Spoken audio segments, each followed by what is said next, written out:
Hello everyone, in this video I want to explain why I find Twitter list extremely useful as an everyday Twitter user. This feature indeed has been available for many years, but to my observations it is still being used by very few people. Maybe even many of the people watching this video have not heard of it yet. And this is probably because of Twitter's own approach to this feature. But anyway, without getting distracted by my ideas, let's focus on the facts. I have listed pros and cons of using Twitter lists for you. And I will start with explaining the advantages first, then we'll mention a few cons. Just a quick reminder, on this channel I will be recording this kind of information videos. If you are interested in them, you can subscribe anytime. First of all, let me explain why I think Twitter list feature is very handy to use. If you see this above names, final shot, fun, F1, something like that, these are my lists which I have pinned on my homepage. The biggest advantage is it enables you to use Twitter according to your mood. Normally, as all you know, Twitter has a homepage which is here,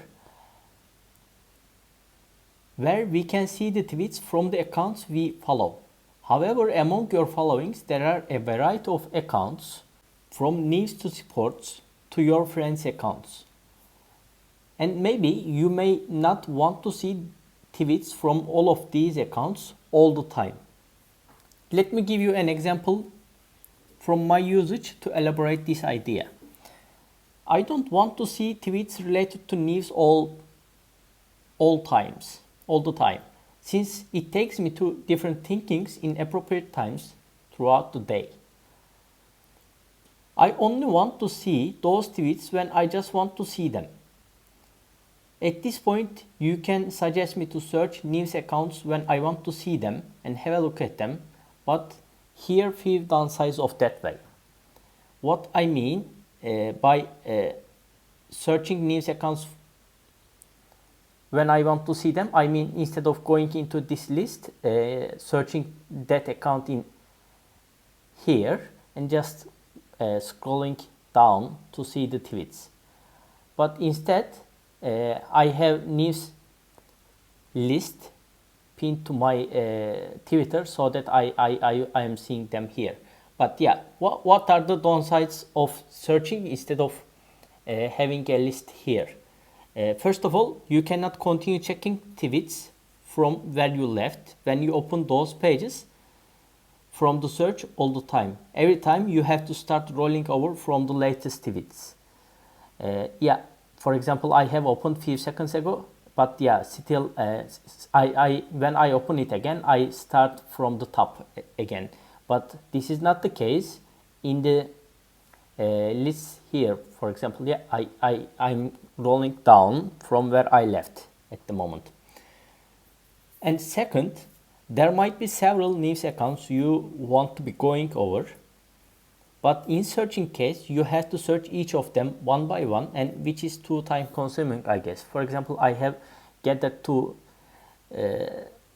accounts here, one Financial Times, let's say, and the other one is, let's say, Associated Press. For example, you are someone searching for these accounts and just looking at the news from these accounts. If you do not have these in your list, one of the lists, you need to open these accounts one by one and search from the top every time. But yeah, it might be time consuming, whatever. Instead, you could put all two of these accounts into one of the lists. For example, come here and create your list. For example, enter news 2. You can also choose if this list to be private or no. These are the two downsides I want to mention here. So, and now let's move on to the second big advantage, which is that you don't have to follow all accounts you want to see their tweets. You can just keep tracking accounts by just adding them into your list, and you will be seeing their tweets in your list although you do not follow that account. For example, this news account, I do not follow that one, but I see its tweets in my list. However, there is one caveat here I need to mention with this scenario. In case you don't follow an account, you might not see its tweets if you even you have already added that account into your list. For example, let's say this Griffin account was a locked account. In this case, in order to be able to see the tweets from this account, you have to first follow the account, and then you can add this account into your list so that you will be able to see the tweets from this account within your list. If you do not want to see the tweets from this account within your home page, then you just mute this account with this option here, so that you will not be seeing tweets from this account within your home page. Because this is useful when you want to add the account into your list, but in order not to duplicate the tweets you see from this account, you may want to remove that account from your home page, this page. And in that case, as I have shown in a few seconds ago, you just mute that account from the home page, so you will be seeing the tweets from this account in only your list. Let me quickly mention here one more nice feature Twitter has regarding lists, which is that you can mute tweets from accounts which are added into the same list by just selecting don't show tweets in home from the list page. For example, if you come to news list I have here, you can just choose show tweets in home or do not show tweets in home. As different from the previous muting experience I have shown a bit before, here I have 3 members in my news list. So when I do this show these tweets in home, I basically mute all of these accounts in my home page instead of doing it one by one. Now, it is fair to ask, if I use Twitter lists as the main way, then why should I need to follow an account? Yeah, this in my opinion is why Twitter does not do the marketing of using lists. Since if most people use Twitter in this way, then probably it wouldn't be that handy to check who follows who, which is mainly where network effect comes in, and all social media companies loves to get the most use out of it. So this is my opinion. But yeah, if I get back to the answer of last question, why to follow an account if you are a list user, I come up with these answers. Some accounts, as I said, might be private and you cannot see their tweets without following their account. This is first.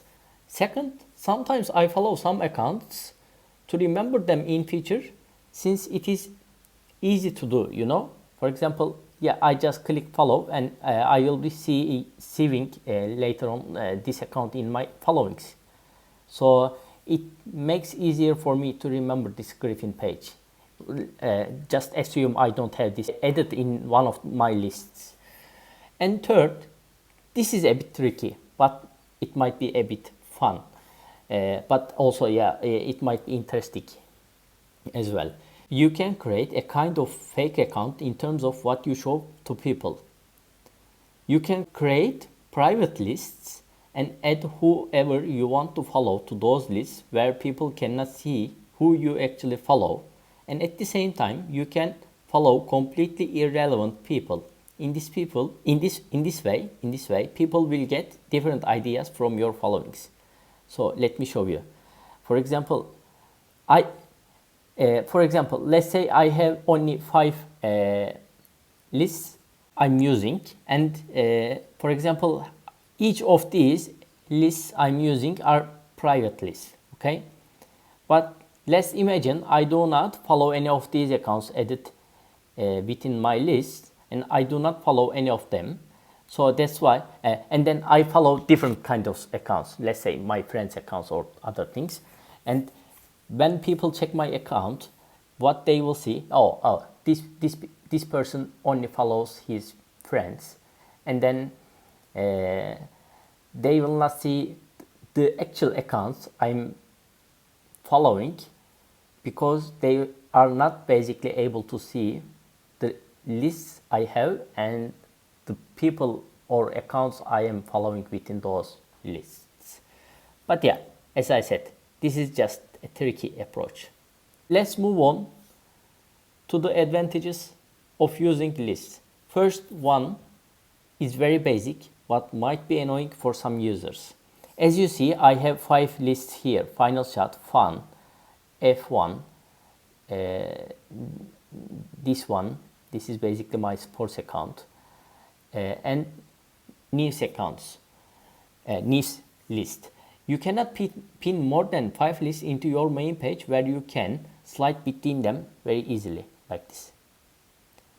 But yeah, obviously you can create more than 5 lists, but as you see here, the pin sign here on the right hand side, you can just pin 5 of them, not all of them. This is a bit annoying. Second, I am curious about this as well, and do not understand why Twitter doesn't bring this feature into our use. You cannot mute retweets of an account added to one of your lists. I mean, you cannot mute retweets within your list thumbnail, not in your home. So it is good to be aware of while you add accounts which are retweeting too many into your list. So let me show you this option here. I have an example account and I opened the account, and from the options, yeah, here's turn off retweets. Basically, if I do this, I will be excluding retweets of these accounts from my homepage. But let's imagine I have this account added in one of my lists, and in that case, if I do this turn off retweets, his retweets will not be seen in my homepage, but they will be still visible in my list. So if an account you want to add to your list is doing too many retweets, then not having this option available might be annoying for some of you. And thank you for watching this video, and I will keep sharing this kind of videos on this channel if you want to subscribe. And if you enjoyed the video, please do not forget to like this video. Have a nice day.